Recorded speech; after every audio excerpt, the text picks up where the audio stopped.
So today we're going to learn about building our network of supports. It's a marathon skill that you might have seen those infographics on my background there. We're going to talk a little bit about care mapping. You're going to create a map today, and then we're going to wrap it up. Okay, so before we get started, I would love it if our SPIN advisors could unmute themselves and introduce themselves as we go along the video. Here, let's see, start my video. Am I on there? Can you see me now? Not yet. It's okay. That's all right. We can see you. Oh, you can see me? Okay, yes. Fantastic. Thanks. All right, so let's go ahead and start with Abby. Abby, can you unmute and introduce yourself, please? Hello, everybody. My name is Abigail George. I work for the training unit within the Developmental Disabilities Division, and I am so glad that I am spending my Saturday morning with all of you folks today.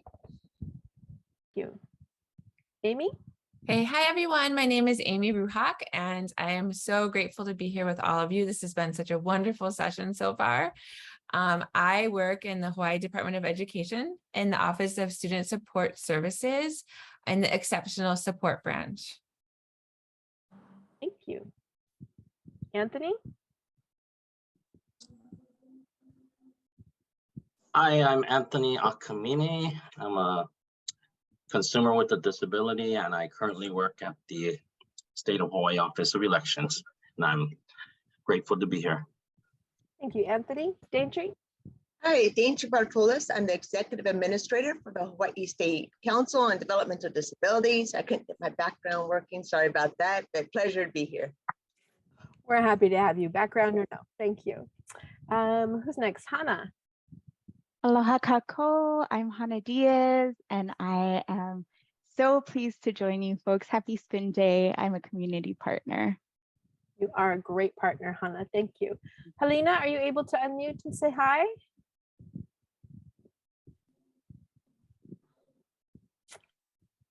I know she was having. She is not able to unmute, so I'm going to go ahead and read what she's saying in the chat.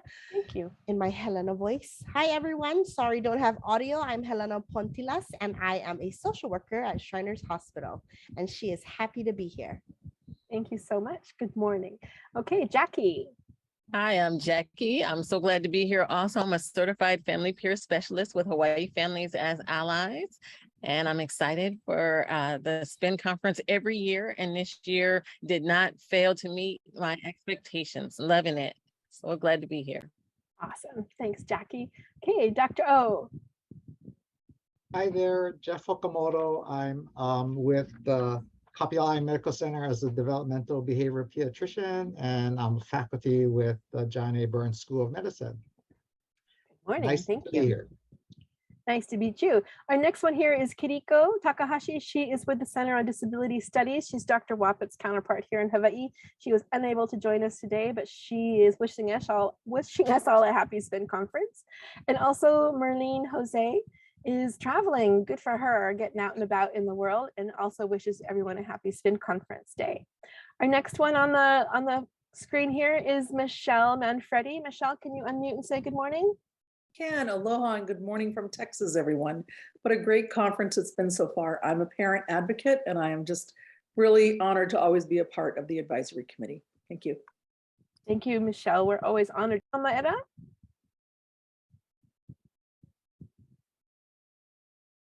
Is Michelle still sorry. with us? I'm having a problem with my computer, but my name is Michelle Maeda. I'm the pediatric dietitian with the Children with Special Health Needs program, and I'm glad to be here today.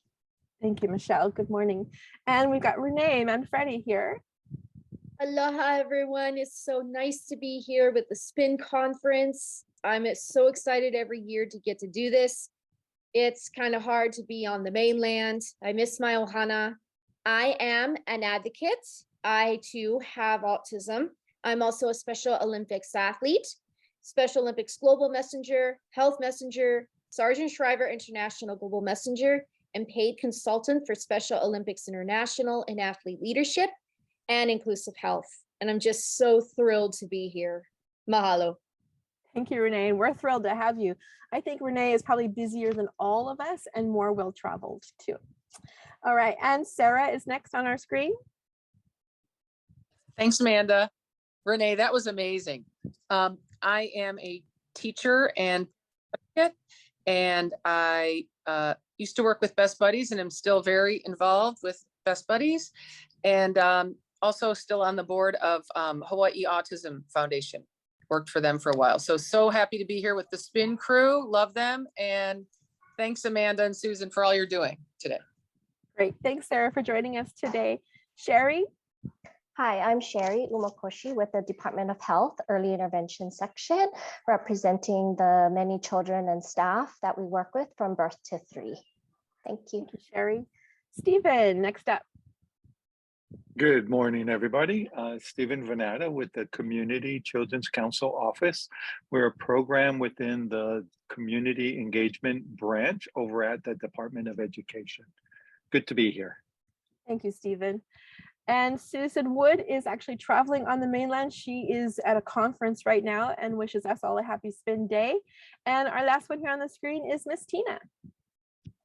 Aloha, everyone. My name is Tina King. I am with the Leadership in Disabilities and Achievements of Hawaii. We are the Parent Training and Information Center for the state as well as the Pacific Islands. Great to be here, and mahalo to everyone today. Maikai, thank you, Tina. And thank you to all of our Spin advisors. We can't pull off this conference without all of you. And you may have seen a lot of them in our Spin opening number this morning. All right, let's get going.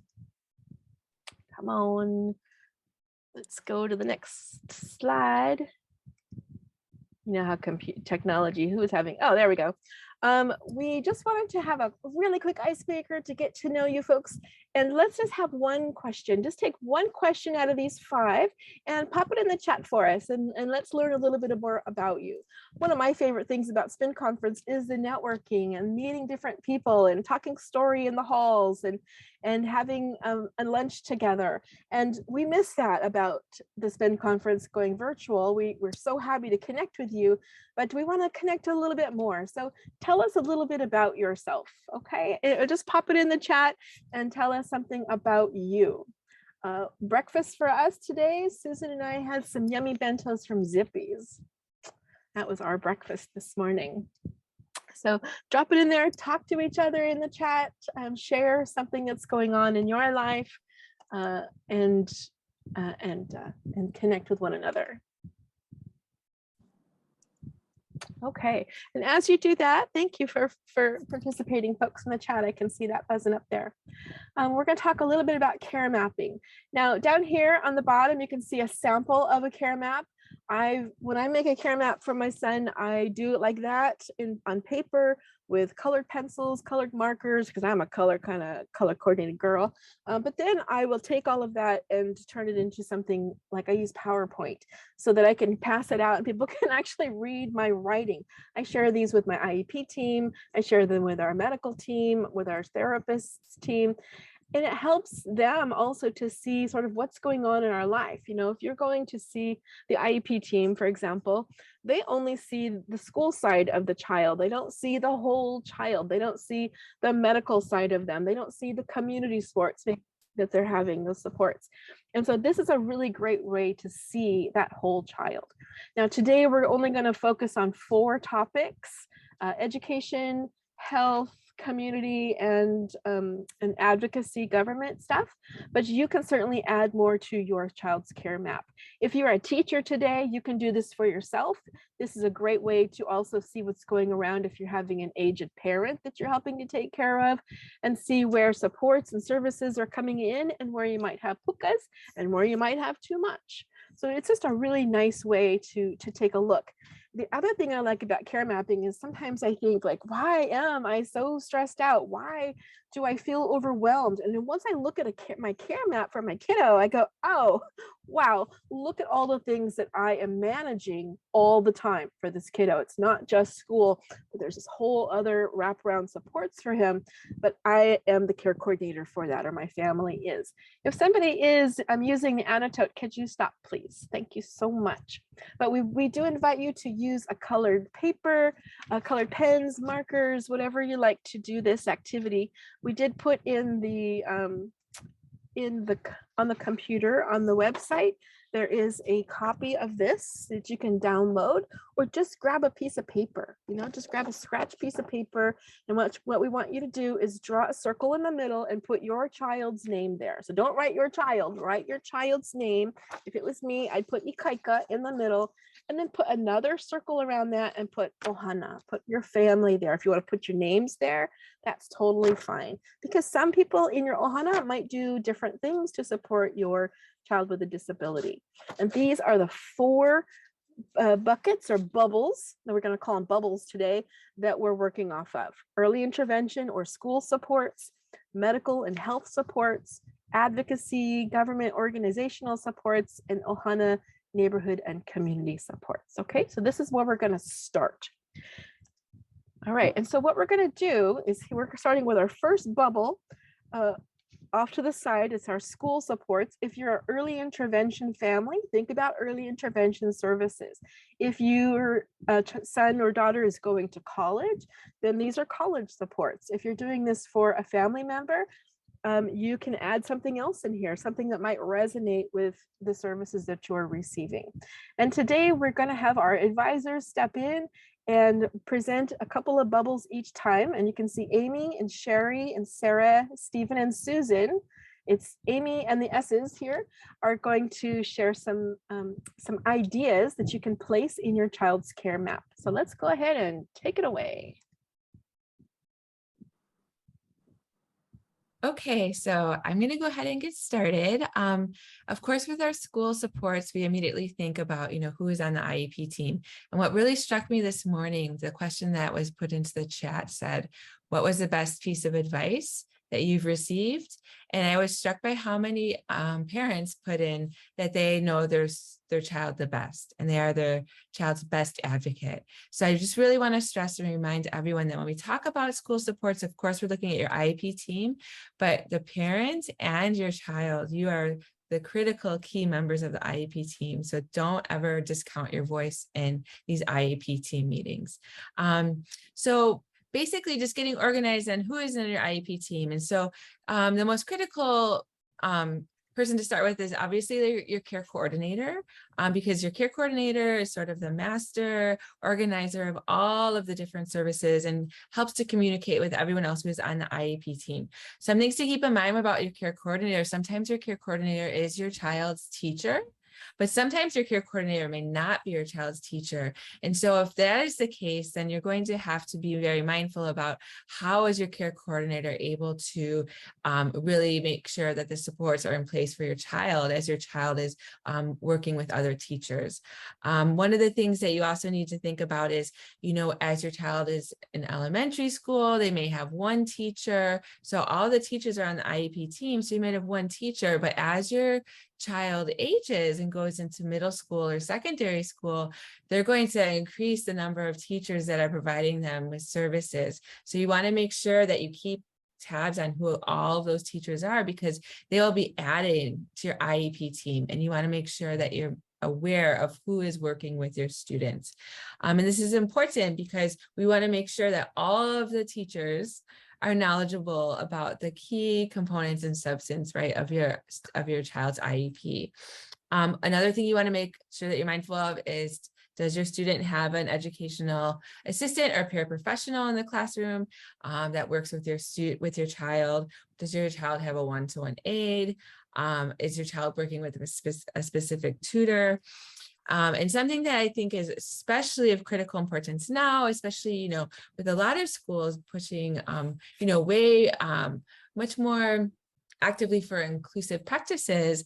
If your child is in an inclusive classroom, an inclusive setting, so who are those general education teachers? But then even more importantly, who is that special education teacher that's going into and providing support for your child or consulting with the general education teachers? That's very important to know because now it's becoming even more collaborative. So if you have a list of all of the teachers and who is providing the supports, it'll be much more much easier when you have concerns that arise around maybe your students, your child's performance in school. And one of the last things I wanted to talk about was if your child is in a more specialized support setting, like FSC setting, are they going out for electives? And do those elective teachers know their accommodations and modifications? Who are their elective teachers? Let's say if they're going out for health, if they're going out for art. So making sure that you have the whole spectrum of teachers that are providing services for your child, and their names and contact information. Almost done, but does your child have related services, right? Speech, OT, PT, counseling, school, health. Who are those service providers? Make sure that you have all of that information in one spot, and knowing that this can change from year to year, making sure that you are able to know who is working with your students, say in 4th grade, now they're going into 5th grade. Is there communication happening between maybe the new members of their IEP team? So being very mindful of that. And one other thing that I wanted to add was, just being mindful, who is the principal, obviously, at your child's school, who's attending these IEP meetings. And it changes, right? Because as your student goes from elementary school, maybe to middle or high school, now the administrator that's on the IEP team may be a grade level vice principal. It may be a principal that it's just the vice principal that handles certain IEPs. So being mindful of who those people are. And as someone put in the comments, it would be lovely if our administrators were provided with the same training that we had around stress and anger, so that when they attend IEP meetings, we can have more fruitful conversations that are guided by our frontal lobes instead of our fear and inner lobes. So I thought that was a very insightful comment by one of the parents. But so these are the things to be mindful of when you're looking at all the supports that are being offered at the school. Thank you, Amy. And as we're doing this, we're just making little pieces or little arms off of the bubble. And you can see a sample of mine. I hope you can see it not blending into my background. I just put like the teachers, and then you can put who the teachers are. And if it's an aide, add their name there. If it's a modification and accommodation, I put a little bubble, and then I just made little arms and wrote off of them. So that's all we're doing, is kind of tracking who is on our child's team, who is in their corner, who's providing supports and services to them. Okay, so Sherry, you're up next. So Amy talked a lot about the services and support. So as your child moves through, as they get older, or as they're transitioning to those age or grade levels, as a young child, a lot with children with early intervention is looking at your individualized family support plan and who those services and therapies that you currently have. And as you're thinking about those, what services and supports might you be missing? What are some questions or connections you might want to make with your care coordinator or your team if there is a challenge or a missing piece that you really feel strongly as a parent that your child may need, or you might have a question about. So it could be the therapies they receive from early intervention. It could be services and supports that you reach outside of early intervention through your child's medical home, through school, through your private insurance, but those can vary. And on a larger and more general scope outside of services, looking at the connections that you and your child have around extracurricular activities. So those could be very formal clubs and sports, or it could be very informal get-togethers, field trips, events that you get together with your family or classmates in a parent-child group. So those can all be part of or additional resources and supports that you can consider or think about that might really fit the needs of your child and family. So all of these moving bubbles, or these bubbles that we're talking about, are all interconnected and can help you identify things that you might need that you may not have thought about, but after today can give you that next step to connect with your care coordinator or your teacher. Thank you. That's right. Awesome. Thanks, Sherry. Okay, Sarah. All right. I'm talking transition and after what happens after school. It's important to keep your team and your village going. A lot of people say, once 22 hits services, it's like the rug's pulled out from under you. So you want to make sure that you keep the people who you've built up around you for support in place, and know that there are people after that. There are services that you can get. For example, if your child is going to college, there are accommodation specialists. I was just teaching with a young man who really wanted to get in this field, and he left teaching, and he's now an accommodation specialist at HPU. And hearing him talk about all the cool things he's doing to give support to our kiddos is outstanding.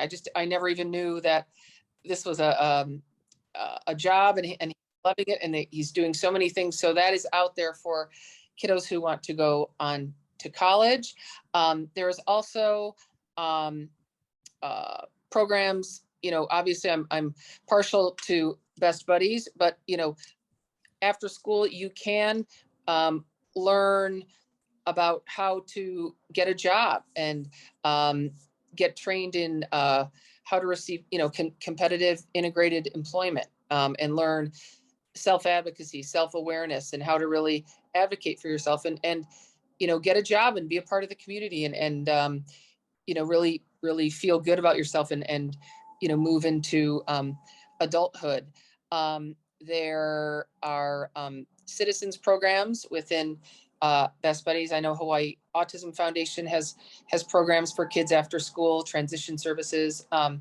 It's important to know, ask your care coordinator about voc rehab and DVR, what that looks like for your child after school. So don't get stressed out about everything kind of falling away. There are supports out there, and I think, as Amy said, you and your family are your best advocates. So just keep that going, stay strong, and know that there's a lot out there to support you and keep you going on your journey.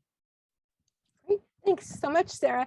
And for transition services, if your son or daughter is not in high school yet or middle school and doing that, are you transitioning from preschool to kindergarten to first grade? Are you transitioning from elementary to middle school or middle school to high school to college? These are all transitions in our life. So if they're not following the exact same bubbles, these are just ticklers for you to think about what your child might have as far as services. Okay, Stephen's going to talk about our next two here. Yeah, so as we think about this, one thing is the understanding that we don't have to do this alone, and that there are other people who are going through the same thing or have gone through the same thing, right? Families in our communities that have learned really some great tips and strategies to go through, to help go through things. So what are some of those community supports? What are some of those relationships out there that we can connect to?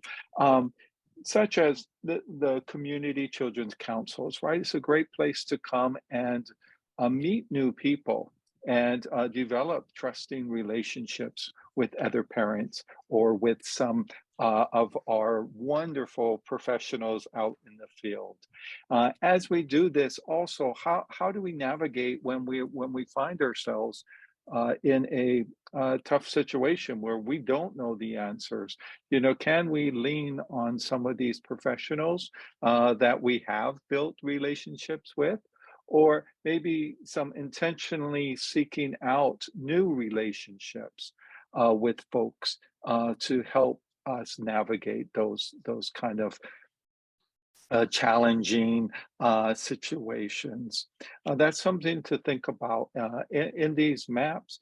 What are some of the phone numbers and emails that we have, or maybe we need to seek out and find? There's all kinds of different ways to meet our challenges, and do we know the right people that can help us to navigate? So that's something to think about. Great. Thanks, Stephen. Okay, next two is on to Susan. Hi, everybody. If you came in after the very beginning, I just want to identify myself as Jason's mom. I'm the old lady at SPIN, and I've enjoyed all 36 conferences that we've had over the years.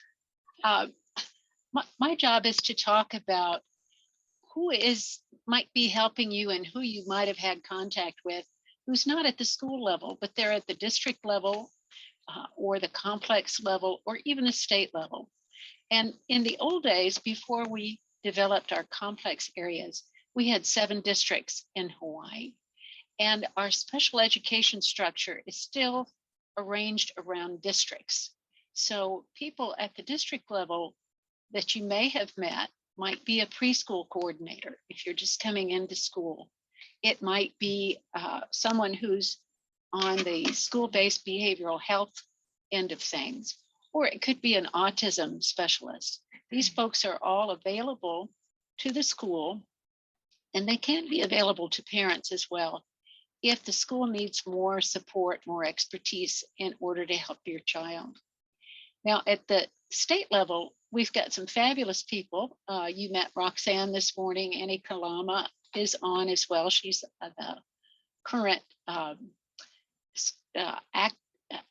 assistant superintendent for the Office of Student Support Services. She's a big deal. But these people are also available to families. They have come to SEAC meetings and answered questions. So if you have connections, it's a good idea to write them down because they can help be your connection, your spokesperson, and help you solve problems if you can't get them solved through your IEP team. Awesome. Thank you, team. Okay, so here I'm writing along with you guys. Here's what my corner of school supports looks like. And it's really messy. That's okay. You can read your own writing. But this is kind of how this process goes. Thinking about who is there to support your child, what kind of services you're getting, and where are those pukas? Okay, so let's go ahead and move on to our next slide. That's going to be another bubble, and that's going to be health supports. So health supports look different for every student, but think about where in the health world you're getting supports. And we're going to start with Jeff. He's going to talk about these 3 bubbles. Thanks, Amanda. So hopefully your family is taking advantage of the expertise of a number of doctors. Depending on how complex your child's needs are, you might have maybe one primary care doctor who's the coordinator, like a medical home for your child, and then a number of subspecialists. Some kids have like 10 or more subspecialists, right? So you have quite a number of people who are trying to support your child. Your primary care provider could be a nurse practitioner, and there's other folks now that do that role. There's just not enough doctors, right? And then there's also alternative and complementary folks like naturopaths and homeopathic physicians that might be a big help for you. You might go to a variety of different clinics. Most of the big medical centers have a number of subspecialty clinics, and then your child might need hospital care. So we're really always happy that we have that as, you know, a big support if your child's running into severe problems. And then insurance is really a tricky thing. So the insurance companies all gather a bunch of monies from their members, and they have to use that money as wisely as possible in all the areas of medical care that both adults and children need. And we have a bunch of people who are always fighting for kids and pregnant moms, but oftentimes the emphasis on adults. So you really need a lot of champions on the insurance side to ensure that our kids are getting the right help. And a number of families are in Medicaid and public thing. In Hawaii, it's called QUEST. That's a really big insurance program that covers quite a number of families and kids. Sometimes it's so complicated, you need a care coordinator, and I'm always happy when they're involved and they either will ensure that, you know, you're sort of able to logistically go to all the different people that you're trying to go to, but they also help us a lot when we're trying to find something like a psychologist. It's just really hard to connect our kids to that. They can help us with that. And then there's a number of supports for people with visual impairment or blindness. hearing impairment, physical disabilities. And there's also a number of people who are really expert at behavioral issues, including things like addictions. Luckily, our kids normally are not running to that, but our teenagers and adults start to have issues with that. So, you want to have the right folks to help you when your teenager or young adult starting to have those issues. I'll turn it over to Michelle for some other health supports. Hi, everyone. I'm Michelle. I'm the dietitian from the Children with Special Health Needs program. And so I just wanted to kind of put a little bug in people's ears that sometimes your health supports don't always just come from the hospital side, that there are professionals through the public health agencies, through the State Department of Health, that might provide you with some services. That is including children with special health needs, through the Child and Adolescent Mental Health Division. A lot of times with CAMD, there is going to be some overlap, with these different bubbles. And so usually CAMD is activated through the DOE. And same thing with the public health nursing. A lot of the public health nurses are still affiliated with the schools. And so they might be involved with your child during the IEP process and doing their emergency action plans. Because I'm a pediatric dietitian, Amanda was kind enough to put in nutrition supports because I personally feel that that is very important.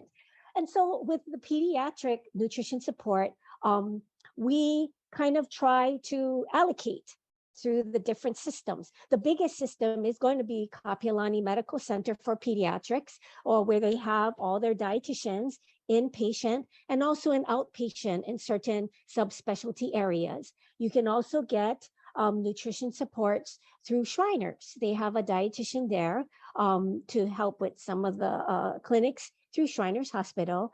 And then you have myself through the Children with Special Health Needs program, if you're eligible to be enrolled in our program. With adults, a lot of the adult nutrition supports, they're going to be more affiliated with specific hospitals like Straub Medical Center or Queens Medical Center, seeing if they have outpatient dietitians. Or you could ask your PCP to see if there is a dietitian that they would recommend in private practice. Now, a lot of times our special needs children have home care needs. In terms of either supplies or services. So just be aware that different companies can provide different services. So if you have nursing or caregiving, to know who your agency is that provides you with in-home care versus maybe care in the school. Those would be very important, I think, to differentiate, or are they the same? Sometimes I get confused, but there's also supplies. So, for myself, it's the enteral supplies or nutritional supplies. Who is my provider? Is it PharmaCare? Is it Option Care? Also, you have supplies like incontinence supplies, like with diapers or wipes. Is that PacMed? Sometimes it's nice to have who the provider is for specific supplies, and maybe even the contact person that you have to identify to call to order your supplies again. Medical supplies like respiratory supplies, is that Apria? So, keeping all those clear on your little care map would be very helpful, not only for you, but I think if you have somebody else that might have to come in to help with care, then it's nicely mapped out. That's all. Awesome. Okay. And I'm furiously writing as we go as well, folks. And I'm going to talk about these last two bubbles here. And that is out of school therapy. So if your kid is getting speech therapy in school, is he also receiving it out of school? Does he go to Kapiolani for speech? My kiddo did, and he also went there for feeding therapy, and he also went there for PT. So there can be services outside the school. He might be getting ABA in the school and you might be getting ABA outside of the school. So you can have them in two different places because there's different service providers. It's a different way you're getting it. So just be thinking about all of these different supports and services. And sometimes it's like, oh, I'm assigned to this person and I can't really talk to that person, or they're not as super helpful. I'm going to make an additional line and put the name of the person that I actually do talk to at that company or organization, the one that's providing me support to get the services and needs for my child. Mental health, academics, if they're going to Kumon for tutoring, anything that's out of school therapies, put those down and put down who the agency is and who your therapists are so that you can kind of see where everything falls into place. And then think about what other supports might you have for health supports. Everybody looks a little different. So you don't have to follow exactly the bubbles that we have for you here. Here's a place where you can go, oh yeah, okay, this fits in my kid's healthcare plan or my care map, and that's what I'm going to add. Okay, so here's my health part. You can see my page is getting fuller and a little messier, and that's okay because that's how the whole care mapping process goes. So let's go ahead and move on to our next slide, which is advocacy, government, and organization supports. And we're going to start with Abby. Hi, good morning, everyone. My name is Abigail. I am from the Department of Health, Developmental Disabilities Division. And right now I'm going to go ahead and talk to you folks or help you folks think through additional advocacy, government, and organizational support. So specifically, we are looking at government supports in which you would have to be eligible for. So if you could try to think of some specific government supports like disabilities, if you have a specific insurance plan, like our health plan coverage through MedQuest. Another example of government support is if you receive additional subsidies for food, for nutrition, for housing, if you receive SNAP benefits, cash assistance. Another form of government support is with your income. If you are receiving specifically SSI or SSDI, and additional government supports can look like receiving early intervention services or receiving support from DVR with employment. These are the government partners that kind of help you get ahead in life, give you the extra boost to get you to achieve the dreams and the goals that you have for yourself as well as for your family. Next, I'm going to go ahead and talk about some transition services, right? We are all family members and we're going through this transition as our child is leaving the Department of Education and going out into the world. So think about some of the government supports that are in your family's life. Whether I mentioned earlier about DVR, folks are thinking about different work studies, work training opportunities that are available. If you are looking at possibly community-based instruction that your child is currently receiving now as they are preparing to get out, they go out to their community, learn about the different resources that are available, and just thinking about some of the classes that are help preparing them as they transition out of the DOE.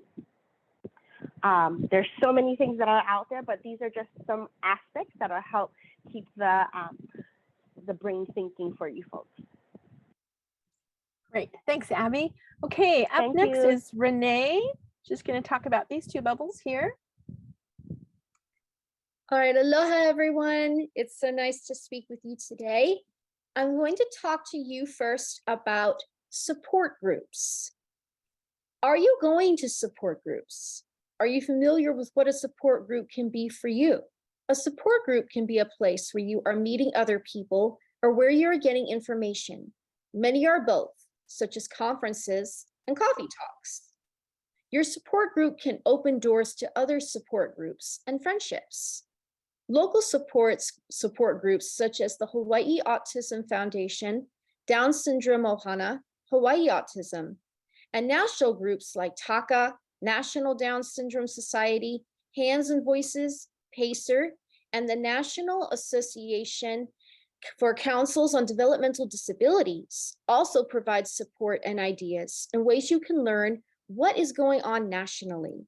There are also online support groups such as understood.org, Facebook groups, Zoom rooms, conferences, coffee talks. I encourage you to get connected because none of us are alone. As many of you know, I am on the autism spectrum. The support groups that helped me were the Hawaii Self-Advocacy Advisory Council, or SAC as we call it, and Special Olympics Hawaii, now Special Olympics Texas. This is where I found my voice and my place. The next bubble I'm going to talk about is training and workshops. The one workshop the example that I can give for you about a workshop or training is SPIN. You are here today at this particular workshop. Well, where else do you get support to learn how to support your child or how to understand the IEP process? Family Yoga is supporting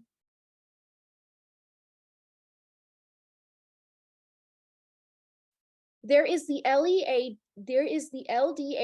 workshop. Are you attending a conference somewhere or training, state agency, or school? There is also Family Yoga, which is supporting your family. This is self-care family bonding. We don't always really think about that, but self-care is important. It's a great way to build up your family connection and bonding, maybe even connect with other families so you can see that you're not out there alone in the world. Thank you. Awesome. Thanks, Renee. There were some of them was like, oh yeah, that's right. We do get support and training from schools, from other organizations. There's just so much out there. And thanks for the plug on SPIN too. All right, and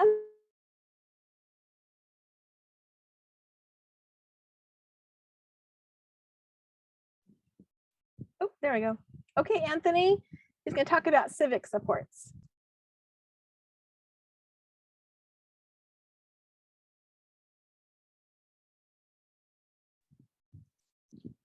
Do we have Anthony on? Oh, there he is. Yep, he's unmuting. Okay, there I am. I kept on unmuting.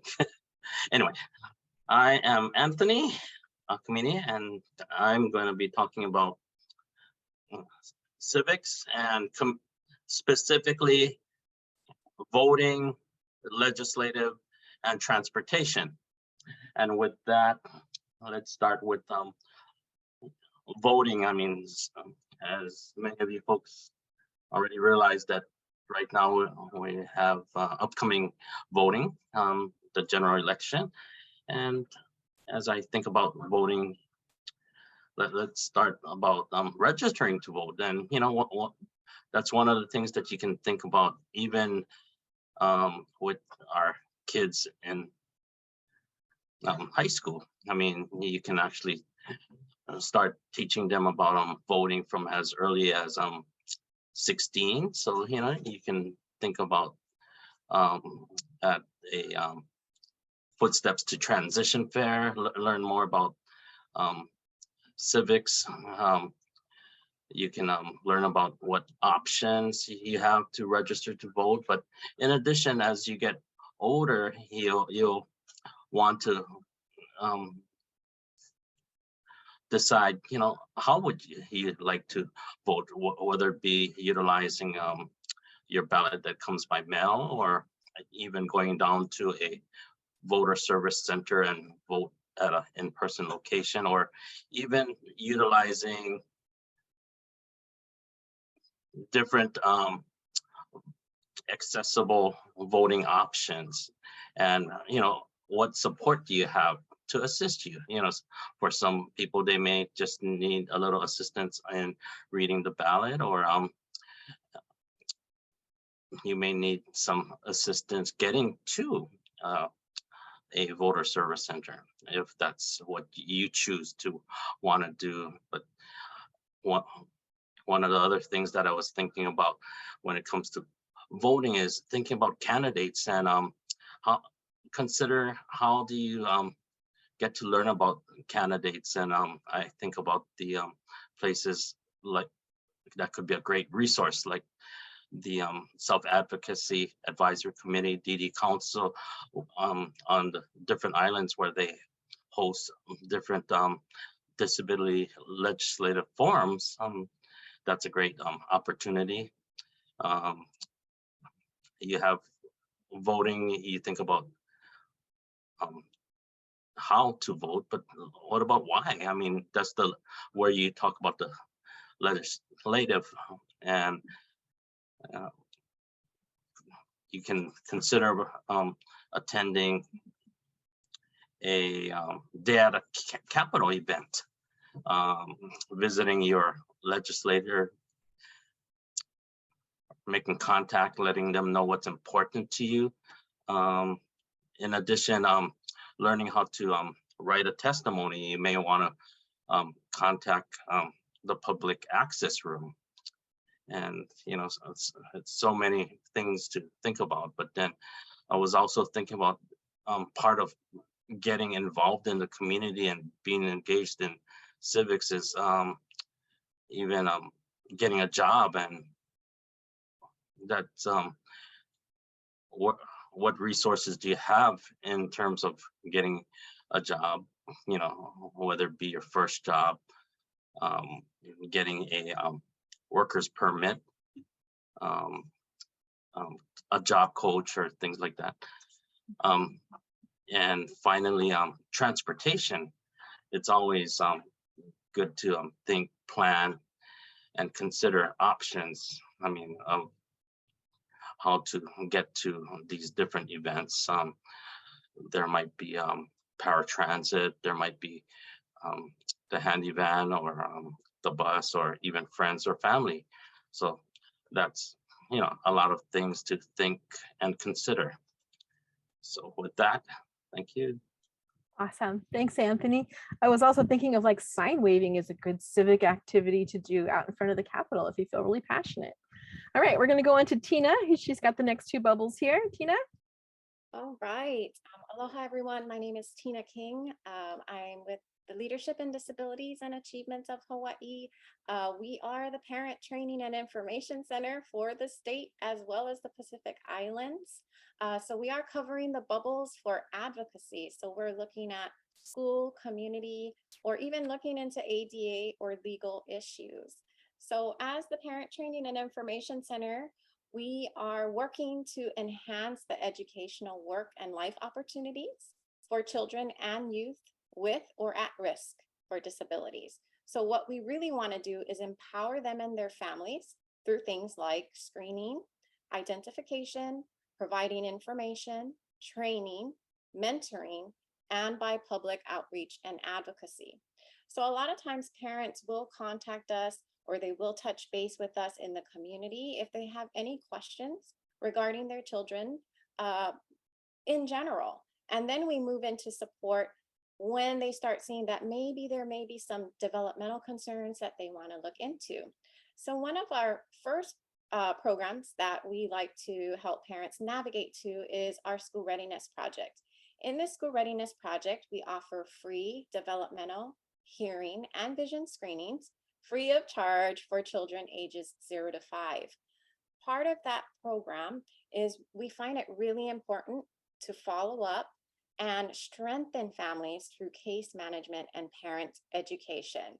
So through our School Readiness Project, as well as our Parent Training and Information Center, we both provide support for families. So if you have any questions, feel free to contact us. There are, of course, other fantastic organizations you all know and are well aware of the Special Parent Information Network. They too can provide information, support, and referral to parents of children and young adults with disabilities, and also the professionals who serve them. There is an organization also called the Hawaii Disability Rights Center. So if you do have any questions about legal support, they are designated as Hawaii's protection and advocacy system for people with disabilities. They are also designated as a client assistance program. So they are also very visible in the community. So if you have any legal support questions, they can be your go-to organization. I'm going to move into the other bubble real briefly, and this is military support, which can also include the Exceptional Family Member Program, also known as EFMP programs. They do have a variety of community center and community programs. There are several throughout the state, and they most service all branches. So it doesn't matter what branch you're a part of. They're ready and willing to offer that support. Particularly Marine Corps Base Hawaii also has an attorney on board. So if you have any questions regarding exceptional family member services, they can assist. There's also EFMPs for Pearl Harbor Hickam, as well as Schofield Armed Forces. I just want to add that they have expanded and gotten really creative with all the programs that they're providing to families and youth. One of them is in libraries. They actually have really great groups for youth, specialty groups, special clubs that you can actually bring your teens or young children to. So keep that in mind. They also have a fabulous new parent support program, and they offer a lot of little support groups and a lot of trainings for new parents. And this is moms, dads, caretakers alike. They have numerous teen programs as well as armed services for the YMCA. So that's just a little bit of support that's out there for advocacy and military support. Super duper. Thanks, Tina. Okay, we're going to move on to Daintree. Hi, folks. Daintree Bartola, Executive Administrator for the Hawaii State Council. And I'm going to talk to you about councils and boards. Taking the analogy from this morning from Dr. Think of a pottery class. And so as executive administrator, you might call me up and say, hey, I'm having these issues, I'm having these problems. And we work through and we come up with a plan and hey, that works great for me. And as a parent, as an advocate, you're like, this is working so good. And you say, hey, I want to share this with somebody else. So you pick up the pot we made and you hand it to somebody else and it crumbles. It just falls apart. And you're like, wow, that worked for me. And that's what we hear parents or advocates saying, well, it worked for me, why not for you? Well, we did take it to the kiln. The kiln is our board, our councils. You take it there. That's where the fire is. That's where the heat's at. That's going to solidify it. It's going to make it a pot that everybody can use. And we can share it and we share that knowledge. And there's so many different boards and commissions and councils. And you're like, oh, this could be overwhelming. But fear not, because on the SPIN website, they have those resources for you. You could click on that certain board. You could go to the board meetings. You could participate. You could change things up. And then some people might say, wow, I am so busy. I'm done at my day about 10:30 at night and there's no meetings. Well, there's this great thing called the Sunshine Law, where our boards and our councils must obey certain regulations that allow parents and individuals, community members to write things in, write comments in, write suggestions in, and it's put on the agenda and it's addressed. And you could read about it and you could say, oh yeah, that's where it's at. That's it. And you could be asked to put on an agenda so you could attend the meeting and have your issues heard. So it's really a great resource, but not too many people know about it. What I would like to say about that, sorry, my timer went off, is don't be afraid when you go to a board and you find out that, hey, this board, the only pots they make is ashtrays. That's so old. Well, that could be the case because we need new blood. We need people who are new to the field to bring into us and let us know what's happening out there so we can make the pots that are useful for everybody. And I'll put them in the chat, the different councils and stuff. And thank you so much. I've gone over my time.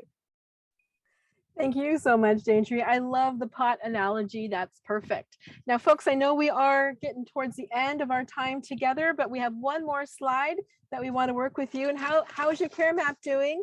Here's mine. It's getting very full. You can see there's a lot of supports and services. So when I start thinking like, why am I so overwhelmed? Yeah, I have a lot of bubbles. That's why. So let's do one more here on our Ohana neighborhood and community sports supports. And we'll start with Jackie.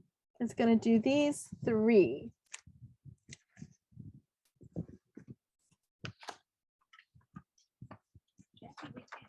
Jackie, you're on mute, sweetheart. Okay, this is There what she do is. you do as a family to support each other? Is it going out to dinner, transportation, reading together? Can you involve extended family, neighbors, friends? These are your networks of support, even childcare, respite. We all need a break from time to time. There was a saying years ago that no man is an island. And I'm not sure how many of us online today still know what that saying means, but it just simply means that none of us can do it alone.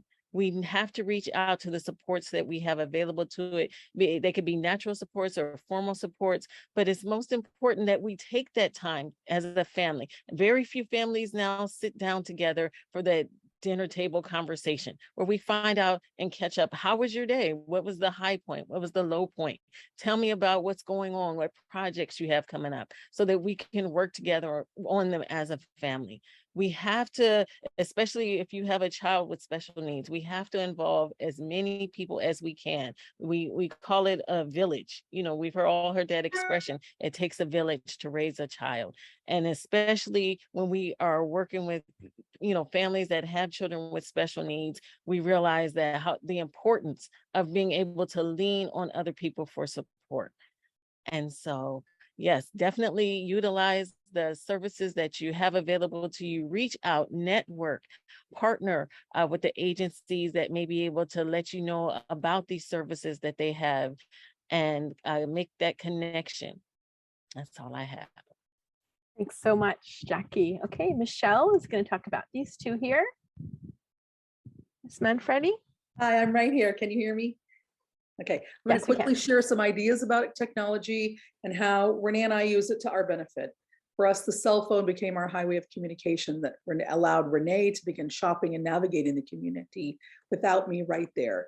She would call me when she was in Target and she could ask questions or even hand the phone to the checker if she needed be.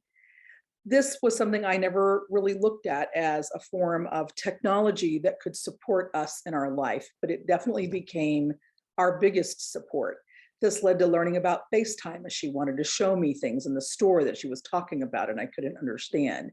And her desire for me to understand, her choice led to her interest in learning this new technology.